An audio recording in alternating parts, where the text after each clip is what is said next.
We got our first official, unofficial look at the New York Knicks and head coach Mike Brown. They just wrapped up their preseason game out in Abu Dhabi against the 76ers. I'm bringing in our very own New York Post sports host and, of course, the man behind New York's Got Game, Dexter Henry, for his immediate reaction and, of course, his takeaways. Go New York, go New York, go. I'm in week 5 football mode. Dexter, you're in Yeah, season right now, but preseason, but still, you're preseason. back in Yeah, season. What's going on, my man? I'm good, man. It's good to have basketball back. I know it's not the real basketball. I know some people get excited about the preseason football, like you. Some people get excited about the preseason basketball. But look, it's always good to have basketball back, and it's not the real thing, but I'll take it for that. The Yeah, real I thing is got coming too soon. excited about Giants preseason football, but I digress right now because we're talking basketball. The floor is yours, Dex. Take it away. Key takeaways from today's game.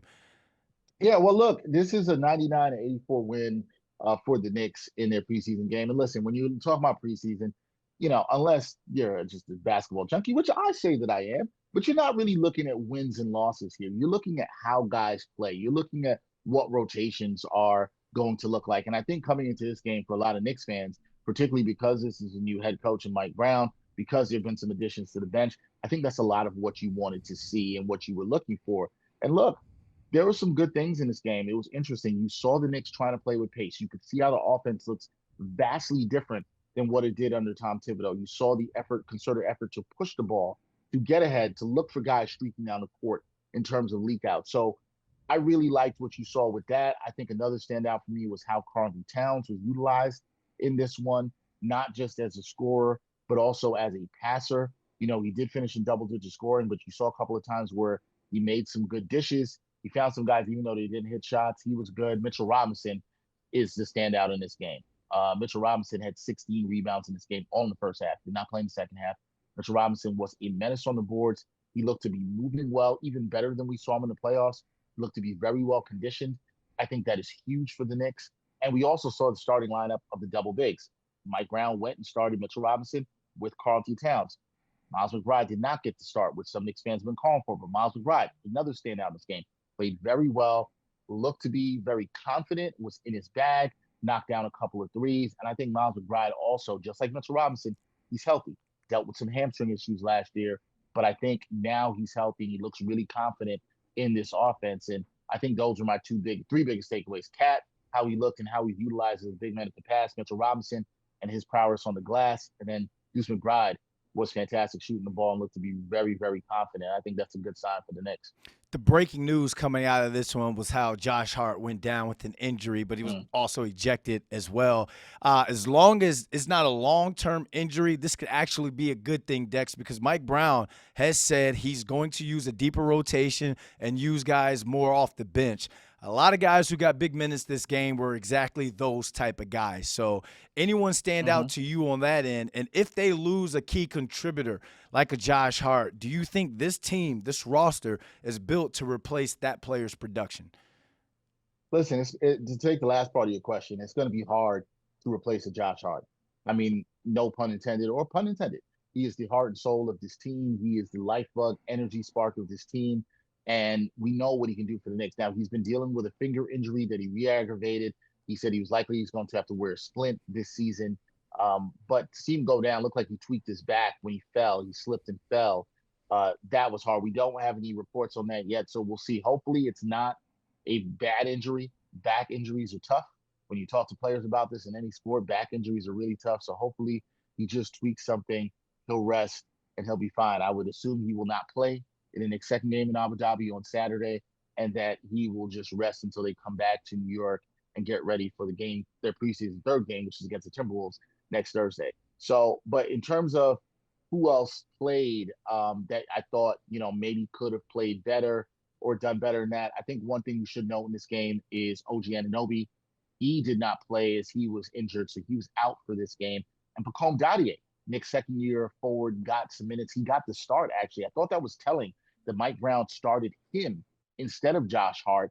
And then we saw the double big lineup. So it makes me wonder, will Mike Brown keep Josh Hart off the bench, which is actually a move I think that he should do. I think Josh Hart can really spark that second unit. So I was disappointed I didn't get to see more of Josh Hart with that second unit today, but I think that was telling. Now, Pacome Dadier, in terms of his minutes, I was slightly disappointed. And the reason I say slightly is I thought he started off the game pretty well. He gave some good energy. He got some boards. He had a nice and one early in the first quarter. Then kind of faded as the game went along. Didn't hit some open shots. He did have some good looks, and I think that's the key for him in terms of staying on the floor and possibly cracking his 10-man rotation. If Mike Brown goes to that, he's going to have to hit the open shots. What I did like for him is he looked active on defense. He moved well without the ball, and he was grabbing some boards. Would like to still see a little bit more for him, but I love that he got a shot. I think it was huge for him, and I'm very intrigued to see what he does with the rest of his minutes in the preseason. All right. Again, I know this was only the first game. I'm not going to crown these guys NBA champions just yet. Don't do But that. let's Don't say do this was like a dating app. Are you swiping right or are you swiping left on your first impression of the New York Knicks, the 2025 New York Knicks? Yo, I got to use that, Brandon. That's good. You got to set up the question, ask people, is it like a dating app? Are There you you going to go. swipe right or swipe left? Now, I haven't been on any of those, so I don't know what that's like. But for those of Me y'all that neither. do know, Me neither. Me neither. so swiping left is bad, right? That's when you move on to the next. Yeah. You're just like, nah, you don't. You don't act Swiping like left you is don't bad. know what swipe left, swipe right. I mean, I I don't know know you. anything. I don't know nothing about that life, bro. I don't know nothing about that life. I don't. But trying to get me in trouble out here. No, sir. But I would swipe right, okay? Because I think there are things that you could like about what you saw Brandon today. And particularly, I think, again, first taste of an offense, this was not the crispest looking Knicks offense, but you saw the movement. You could see the vision for what was going on. I thought you even saw guys like Jalen Brunson when he got in the paint, actively looking for guys, cutting on the baseline, whether that was Mitchell Robinson in the dunker spot. I saw Karl Anthony Towns. There was one play that stood out to me in the first quarter. He drove from the left above the break three, and then he drove in and he got double teamed, and he immediately had a great pass, which he found Pacome Dadier in the corner. He didn't hit the three, but just the fact that Cat was looking for that, it tells you the mindset of the guys in this offense. The guys are moving around. They're looking for other guys. They want to move the ball more. They don't want it to be stagnant. The shots will fall. I don't think this Knicks offense, as I said, was the crispest. It wasn't the most beautiful offense to see. This is also preseason game one, and Brandon, as you just alluded to. But I think there's things that should make you say, okay, I want to see more of this from the Knicks. I might be interested in continuing this dating process between the Knicks fans and the Knicks. That should be interesting. I thought Mikal Bridges had some good things defensively.